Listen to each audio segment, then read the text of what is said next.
Chair, I'm just waiting for quorum before we start. We're at 12. We need 16.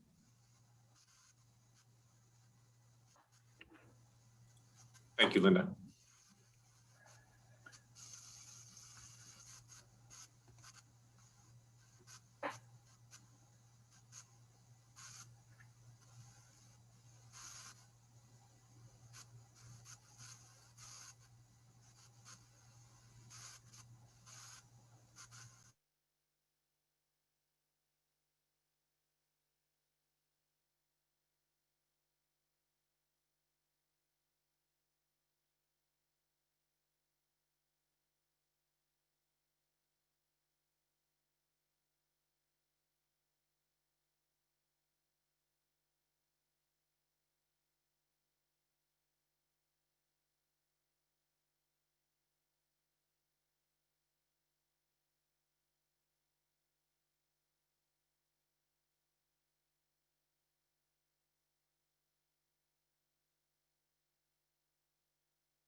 Chair, we're ready to start when you are. We have a quorum.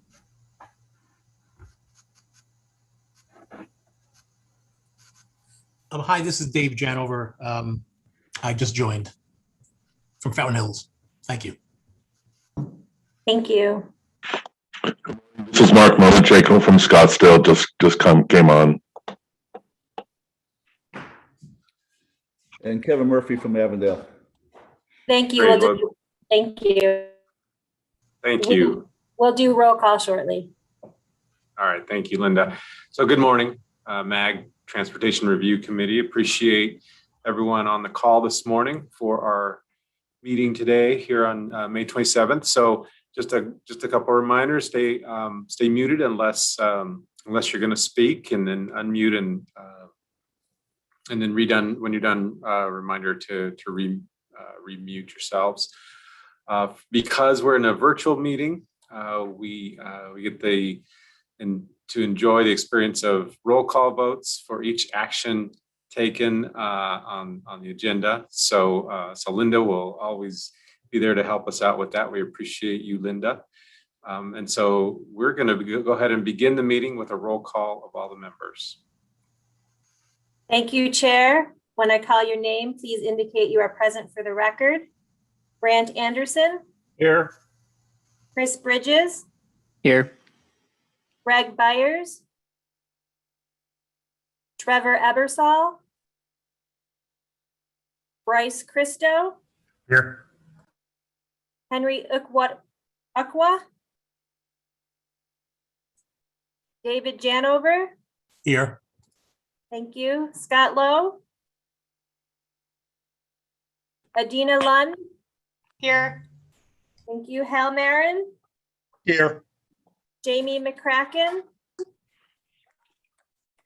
Mark Melichenko.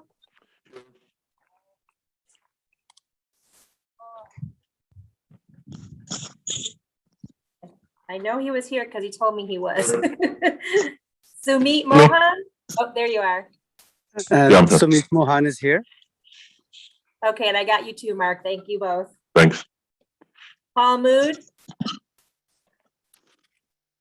Kevin Murphy. Here. Thank you. Tim Oliver. Here. Thank you. Ryan Peters. Thank you. Eduardo Rodales. Christopher Salas. Woodrow Scouten. Shelley Sealer. Here. Thank you. Ed Stillings. Here. Thank you. Bob Thaxton.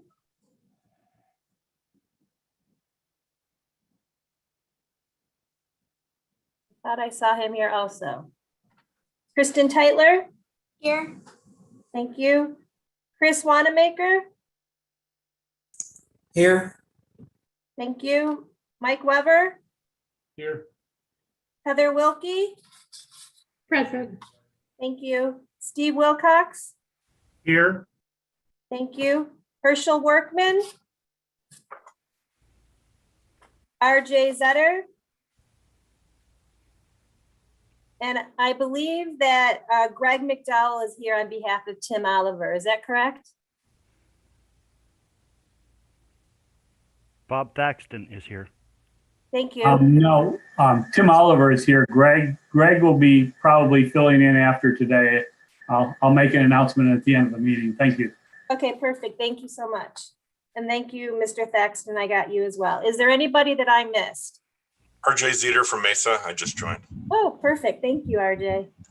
Gabriel. Chair- Oh, Greg, thank you. Yes. Greg Byers. All right, Chair, we have a quorum. Excellent. Thank you, Linda. So next on the agenda is our call to the audience. And my understanding is that we did not receive any comments ahead of the meeting. Chair, that is correct. We have received no public comments for this item or any other item on the agenda. Great. Thank you, Linda. So that'll take us to item 3, which is the Transportation Policy Planning Director's Report. Tim Stroh, our MAG Transportation Policy and Planning Director, will give us a report on his list for items of general interest. Tim? Thank you, Mr. Chairman, members of TRC. It's great to see everybody this morning. I have a couple updates for the committee before we get into the agenda. At the last April TRC meeting, I provided an update on the notice of funding opportunity that was released by the US DOT for the RAISE grant, formerly known as the BUILD grants. Since the last TRC meeting, MAG staff sent out a memo to the MAG Management Committee and the members of this committee that provided background information on the grant, including funding amounts and the revised criteria for proposed projects. The memo also highlighted the due date of the grant, which is July 12th, and asked member agencies if they were interested in getting a letter of support from MAG to submit your request to MAG by May 28th at noon, which is tomorrow. So I wanted to put that on everybody's radar. If you have any questions on this item, please contact MAG staff Will Randolph after the meeting. His number is 602-452-5021. Next item I have for you is yesterday, after Regional Council approved the MAG Unified Planning Work Program and Annual Budget, MAG staff distributed a memo to the MAG Management Committee, Active Transportation, Streets, and to this committee regarding the fiscal year 2022 Design Assistance for Bicycle Pedestrian Facilities Call for Projects. $500,000 is available for fiscal year 2022 projects. Completed applications must be submitted via MAG's online portal by 10 a.m. on Friday, July 30th, 2021. I want you to note that late applications will not be accepted.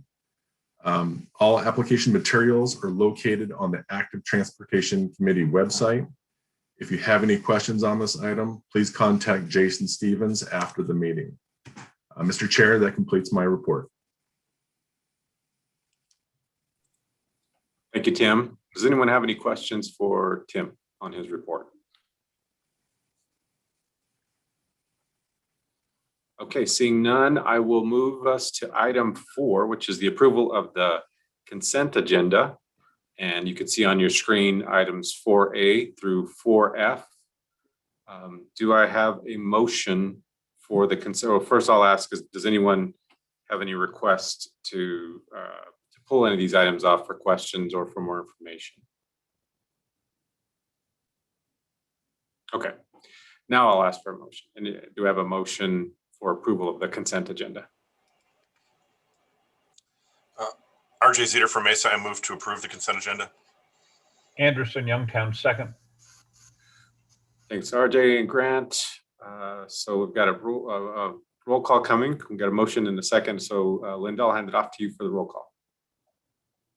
Thank you, Chair. When I call your name, please indicate how you vote. Grant Anderson. Aye. Thank you. Chris Bridges. Aye. Greg Byers. Aye. Bryce Christo. Aye. David Janover. Aye. Adina Lund. Aye. Marin, Aye. Mark Melichenko, Aye. Sumit Mohan, Aye. Kevin Murphy, Aye. Tim Oliver, Aye. Ryan Peters,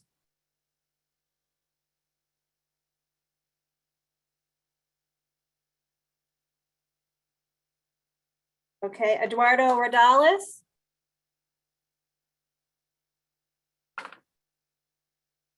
Shelley Seiler, Aye. thank you, Bob Thaxton,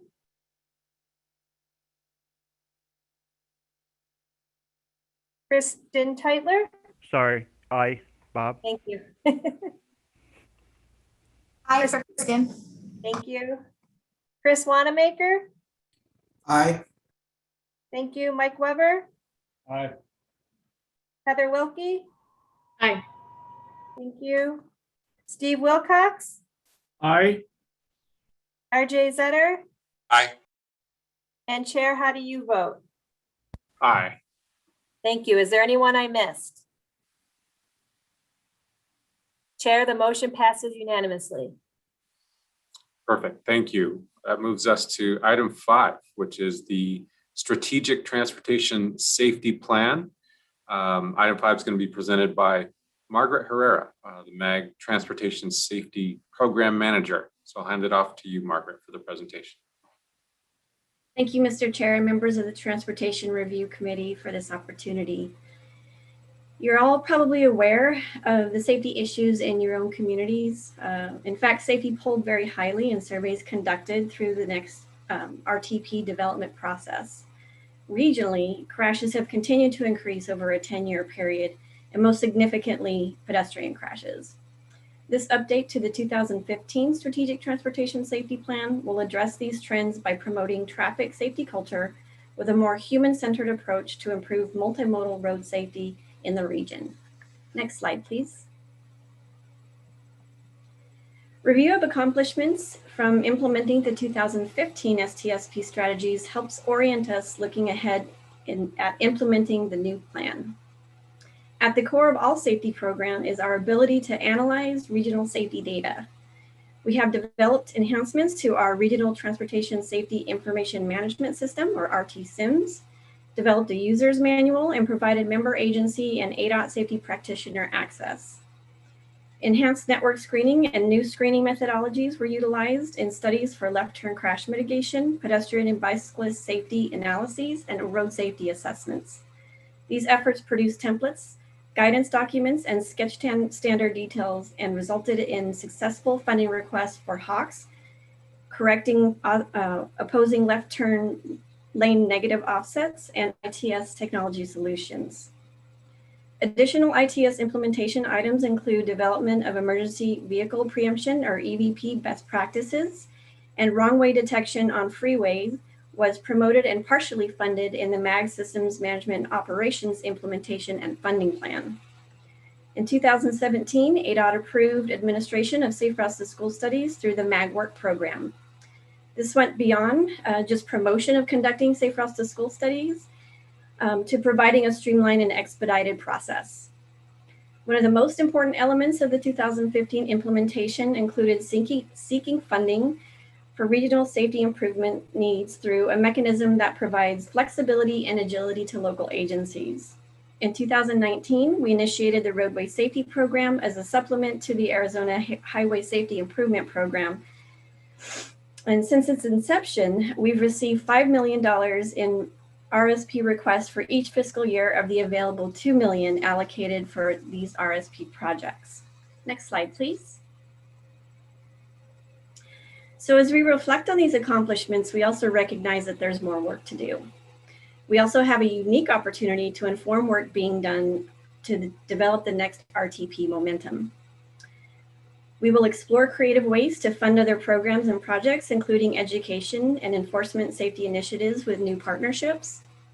And some of the things that we heard from you all, from our member agencies, is the need to provide more resources for addressing challenges in implementing various programs, practices, and initiatives, including safe routes to school and various safety infrastructure elements. An example infographic addressing challenges of implementing access management is shown here on the left. All this will require communicating safety as a shared language and establishing a culture of safety where we all share responsibility through our actions, attitudes, and behaviors. Next slide, please. Key elements of the plan are listed here on the screen to address 4 action areas based on primary safety issues in the region. As you can see, pedestrian, intersection, lane departure, and safety-related data, ultimately translating into regional multimodal strategies in the implementation plan. The 3 categories of strategies, identify, promote, and communicate, aim to provide a more focused approach that focuses on people as a collective responsibility of all who develop, prioritize, fund, plan, use, and enforce the transportation system. Planning costs for implementation of the strategies in the STSP are estimated to be $20 million per year. Sources of funding will come from the MAG Work Program budget, as well as regional, state, and federal aid funding, and some local funds. An implementation plan item in the area of identifying locations and areas of opportunity includes developing a toolkit for use in identifying and leveraging safety elements in regional priority or other projects, regardless of how they're funded. It's important to note the implementation of these strategies will provide a framework for identifying, prioritizing, and leveraging safety elements within projects and further emphasize safety education as a regional priority in the next RTP. Some of you may have not seen before the phrase safe system, and it can best be described in their key elements of a safe system approach, and that is safe vehicles, safe speeds, safe users, safe roads, and post-crash care. This approach aims to reduce the human impact resulting from crashes through a better understanding of the human interaction with the system as a shared responsibility of all. Next slide, please. So one of the key strategies that we're actually already implementing in communicating safety as a shared language is the CME-AZ program. In 2017, at the request of the Director of Arizona Governor's Office of Highway Safety, or GOES, MAG convened a working group to develop an education and enforcement funding request focused on pedestrian and bike safety to be submitting for a funding proposal.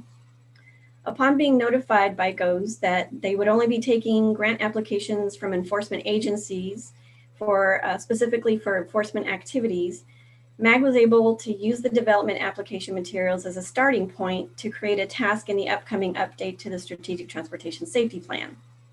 So in 2019, a task force was convened. We worked with our MAG communication team to develop the CME-AZ webpage, creative branding, and started a toolkit.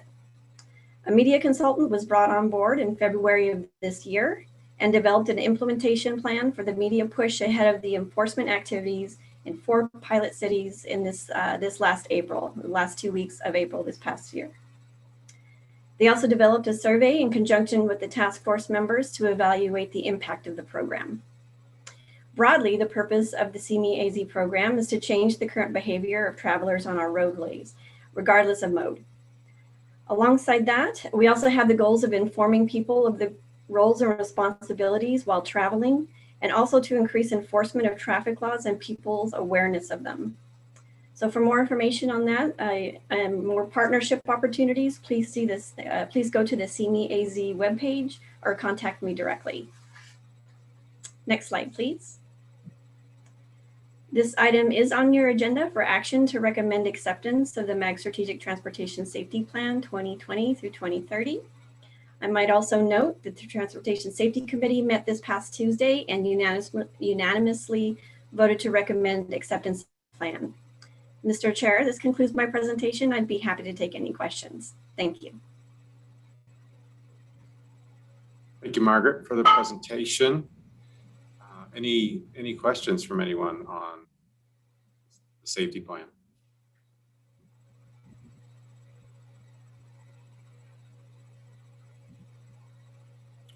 Anyone have any comments before we go to a motion?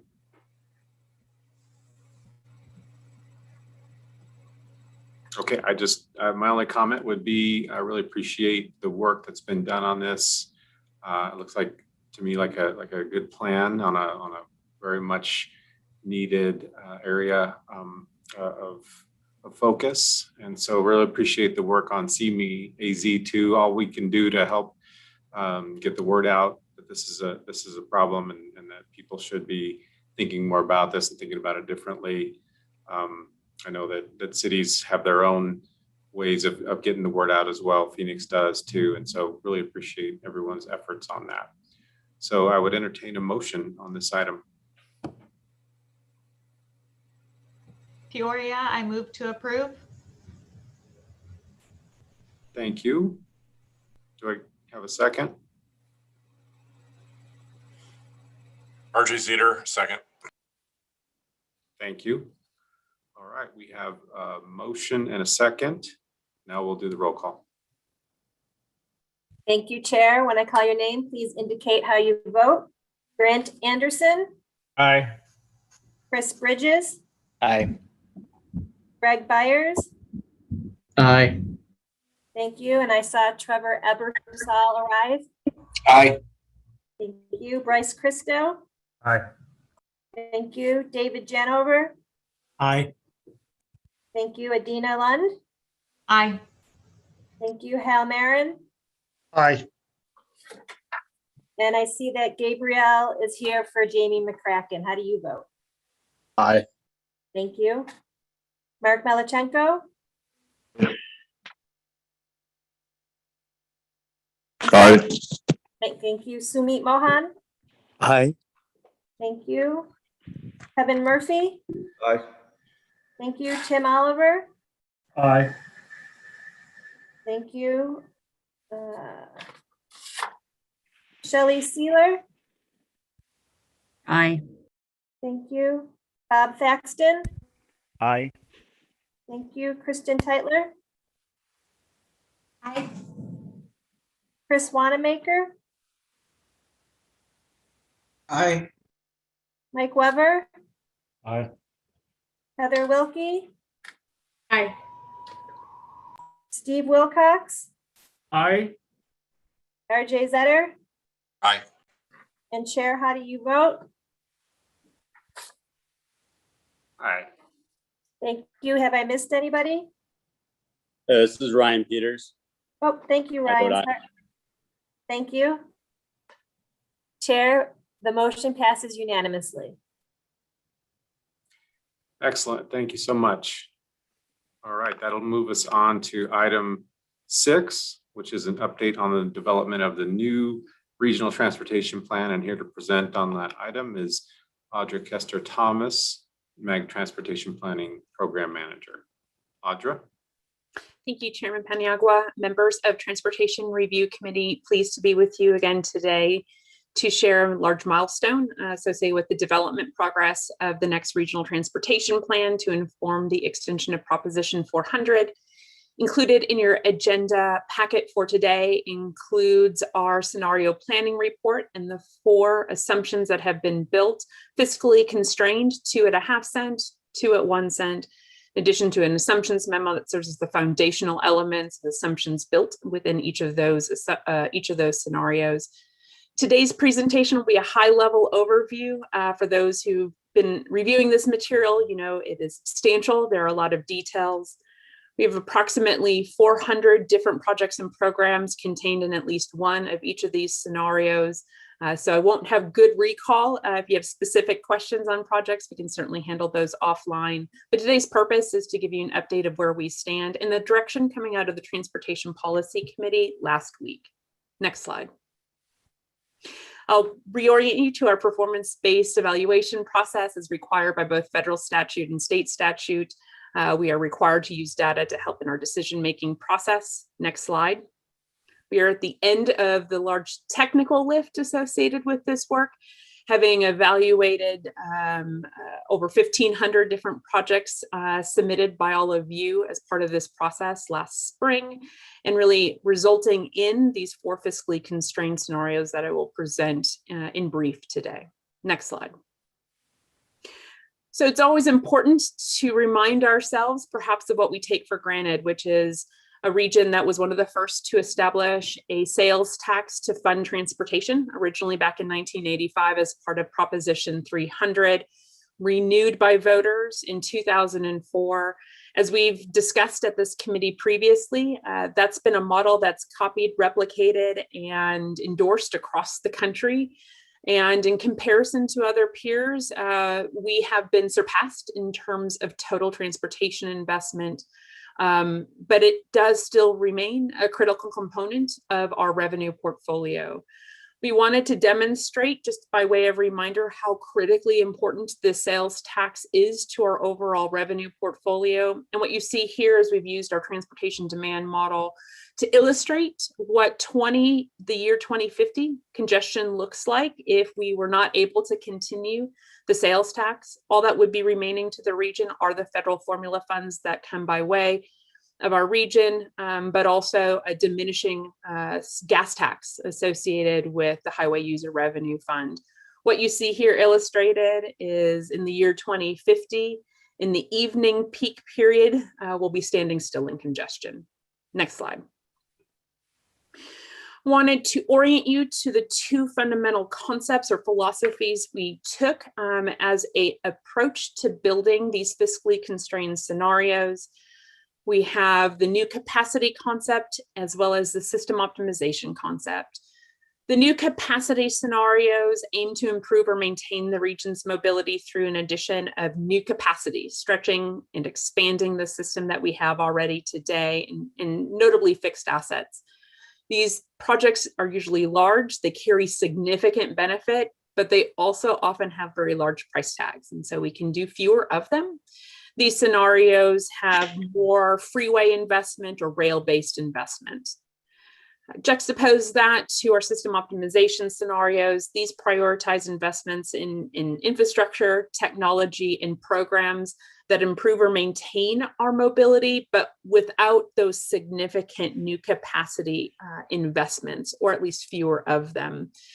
The system optimization scenarios are much more diverse in their composition. Emphasize bus-based transit over rail transit as solutions, and ultimately show a more resilient portfolio. These 4 alternatives, each at a half cent, each at 1 cent, really comprise the potential options available for our policymakers. They serve as a box, the sides of a box, if you will. Ultimately, our preferred scenario will fall somewhere in between these 4 scenarios, picking the projects and programs that work best, and our policymakers will ultimately land perhaps on a tax rate that isn't a half cent or isn't 1 cent, but somewhere also in between. Next slide. Fundamental to each of these assumptions are some general overarching assumptions that we wanted to lay out. The scenarios assume a flexible funding policy. This is one of those big lessons learned coming out of Proposition 400. We do include all revenue available to the region. That includes, as mentioned, our federal formula fund, state highway user revenue fund, as well as sales tax component. We've made deliberate decisions on how the sales tax versus federal funding would be used. Notable for all of you, we're attempting now to limit the federalization of small projects. We currently, as part of the existing Prop 400, put federal funding on some of our smallest programs and projects. And as you all know, that often adds time and cost to those projects. We want to be better stewards of public dollars, and therefore are more deliberate in the assumptions associated with how we use federal funding, notably putting those dollars on those big projects that are already going to be federalized and go through environmental work, leaving the sales tax to go further and deliver more in those smaller localized projects. Final funding allocations and program policies will be documented in the strategic investment strategy, and that will be used by our policymakers and regional council year over year to manage each of these programs. We'll also articulate the fundamental belief that we believe the decisions associated with federal and regional funding are the responsibility of the Transportation Policy Committee and Regional Council, consistent with federal regulation.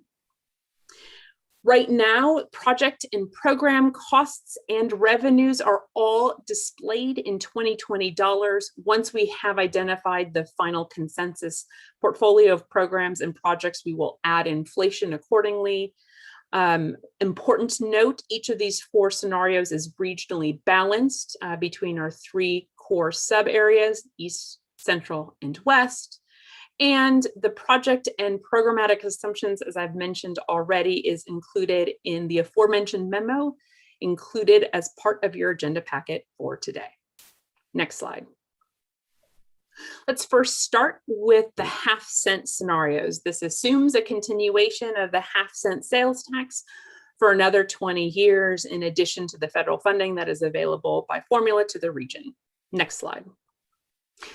Orient you to this slide. Again, this is just a very high level overview of those high capacity projects in the map. The total available revenue portfolio in the half-cent assumptions is approximately $28 billion. You'll see here, to orient you again to the new capacity system optimization scenario.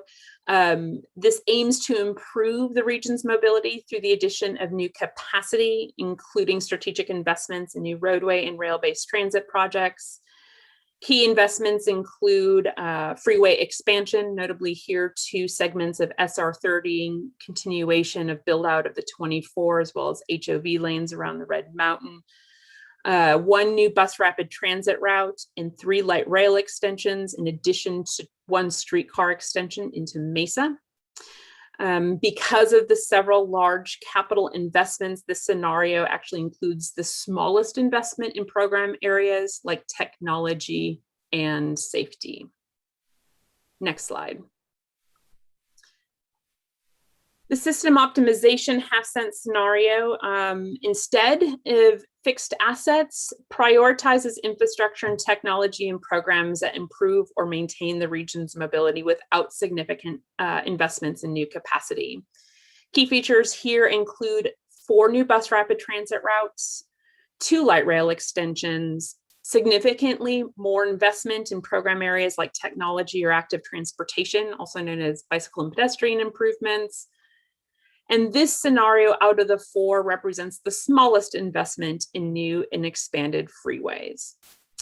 I do want to make note for the committee, it looks like we've had a formatting issue on these slides. We'll be sure to post a revised PowerPoint presentation that preserves the formatting, so you have the actual names of each of these scenarios included for reference. Next slide. As indicated in the full scenario planning report, there's a lot of detail and analysis covered therein. We're only providing a very high-level overview of the work to date in this presentation, but do want to orient you to these comparative slides or pages that are included in the scenario planning report. You'll note the gray line at the top reflects conditions today. At the bottom, our no build or no extension scenario in Navy. And one of the messages that we have been telling policymakers and the public alike, the reality is there isn't an amount of funding available, over a cent or more, that will relieve fully the future impacts of congestion and growth that this region is projected to experience. Congestion was the best yesterday is a line I like to use a lot. And our job right now is to find technical solutions, strategies, and programs that help to mitigate as best as possible some of those impacts, while also balancing the region's priorities and what they care about most. And so just to illustrate here, we're able to demonstrate that we don't need just new capacity in order to mitigate some of those impacts to congestion or delay. We're able to demonstrate through those important ITS improvements, as an example, that we're able to squeeze more out of the system in that system optimization scenario. Next slide. Let's move on to the 1 cent scenarios.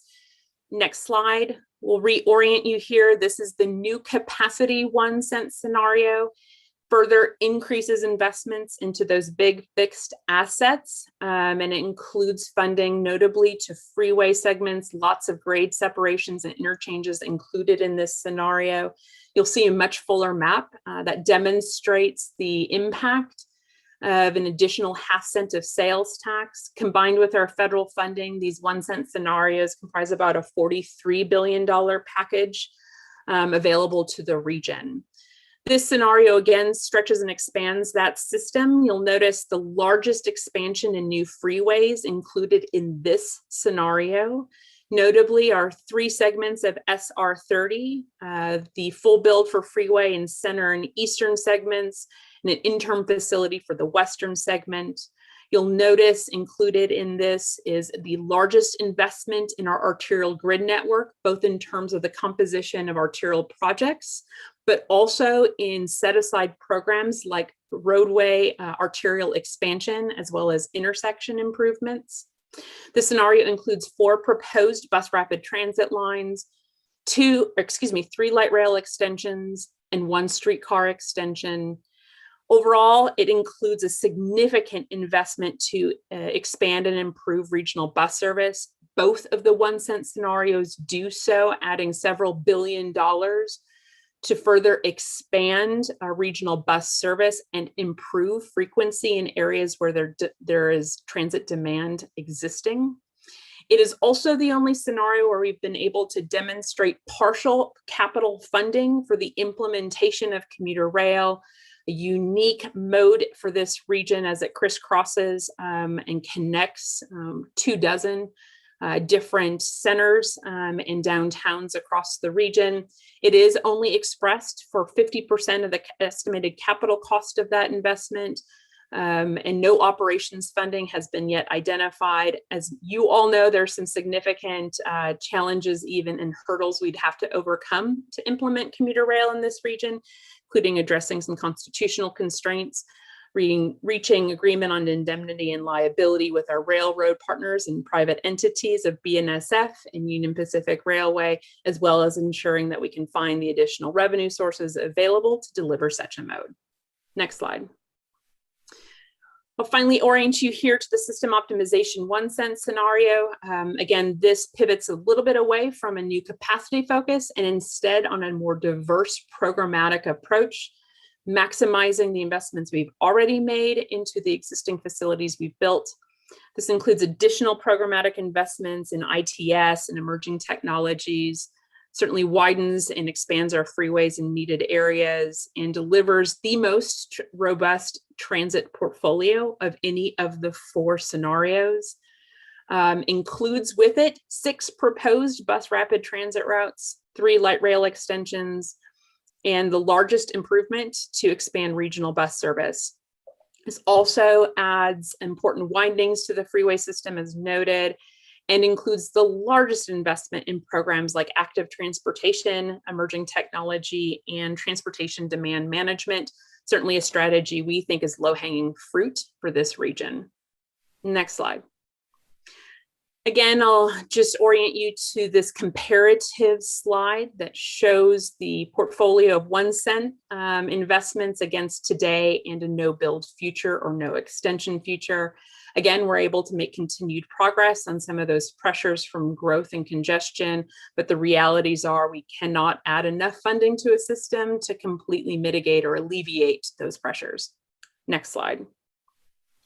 This at-a-glance slide is to illustrate the major capital projects outlined in each of these 4 scenarios. Again, I will remind you, this only illustrates those individual projects. Each of these is a starting point for our conversation, but we found that these thumbnail maps help to illustrate kind of the diversity of projects and certainly the balance across the region as well, and have found them very helpful in providing context between the 2 different funding investment strategies and amounts available in each scenario. Next slide. So we are here in the heart of the major part of our process, having delivered these 4 scenarios And our policymakers are now weighing some important trade-offs. We all know you're busy working internally with your elected officials as you review these scenarios, provide feedback to them as they start to roll up their sleeves to make some tough decisions for our future.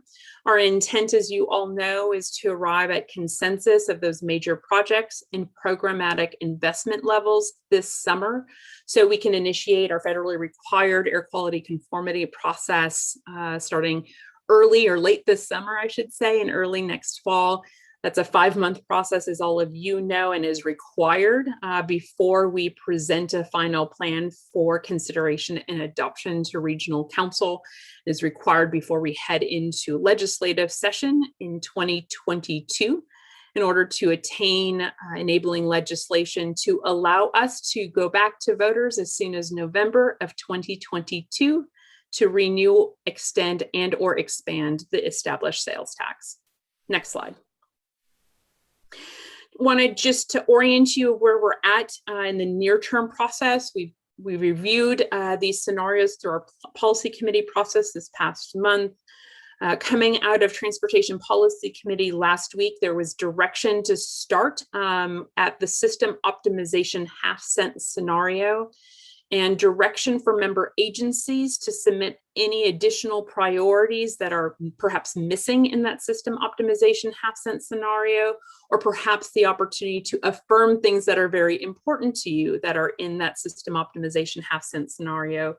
Document those priorities and distribute them to MAG by tomorrow. We're going to be using this information over the course of the Memorial Day weekend to start building a revised scenario for consideration at the direction of Transportation Policy Committee. We have been given the opportunity to consider a different tax rate and term as well as we developed that revised scenario. Consideration for perhaps a 25-year tax, and perhaps consideration for something above a half-cent based on the priorities that are submitted by all of you tomorrow. We'll then work into June, which will be a heavy lift for us and our policymakers. TPC has agreed to meet more frequently and in person in order to deliver a consensus plan this summer.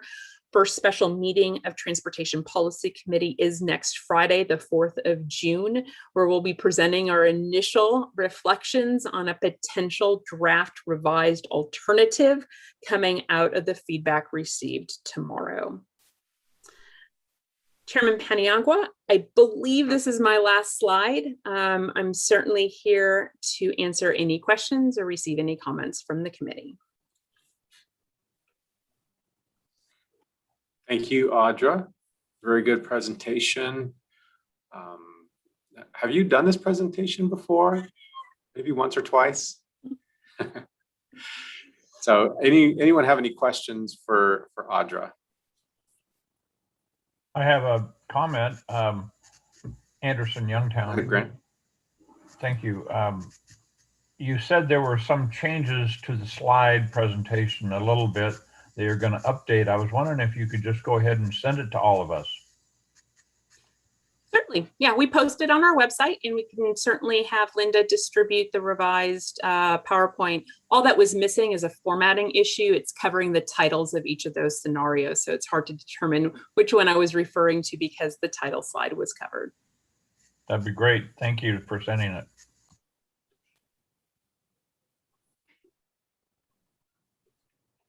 Anyone else have a question or a comment?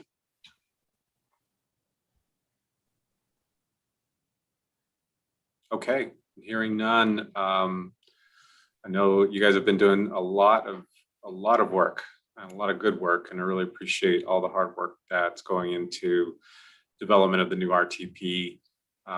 Lots more work to come, and so wish you the best as a lot more discussions are happening today and in the next several weeks and months. So thanks again, Audra, and to everyone working on this. So that concludes that item and moves us on to item 7, which is our member agency update. Are there any announcements from any of the Transportation Review Committee members about items in your agencies? Mr. Chair, this is Tim Oliver. Yeah, Tim. I'm just letting the committee know that on next Wednesday, I am formally retiring for good. So in the interim, probably Greg McDowell or Steve Johnson will be sitting in for the community. But as of next Wednesday, I'm going to be fishing. So Congratulations, Tim. Congratulations. Thank you, Tim, for that update. Congratulations to you. Congratulations, Tim. Tim, you sound like you had a little excitement in your voice there. I'm sure you're feeling good. yeah, it's been a long time coming, and you just hit a point where it's time, and I'm just ready to go on to the next phase of my life. So it's been a pleasure working with everybody. There's a lot of names I haven't worked with, but there's a few of the old timers that we go way back. So it's been enjoyable. I've had fun, both here at the community and my time when I worked for Maricopa County. So thanks for everybody and all the support you've given me over the years. And it's been a pleasure working with you all. Mr. Chair. Great. Thank you, Tim. Great comments. Yeah, Tim. Chair. Tim I just want thank you. I just want to say congratulations to Tim. It's been an absolute pleasure working with you over the years at McDodd and the e-learning community.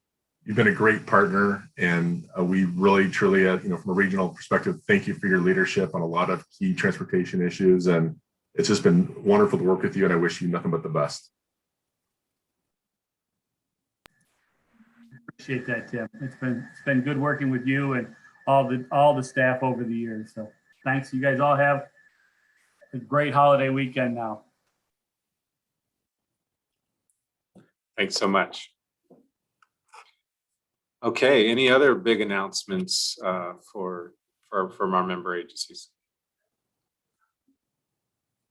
Very good. All right, we'll go to item 8, requests for future items. Any requests for future items on future agenda?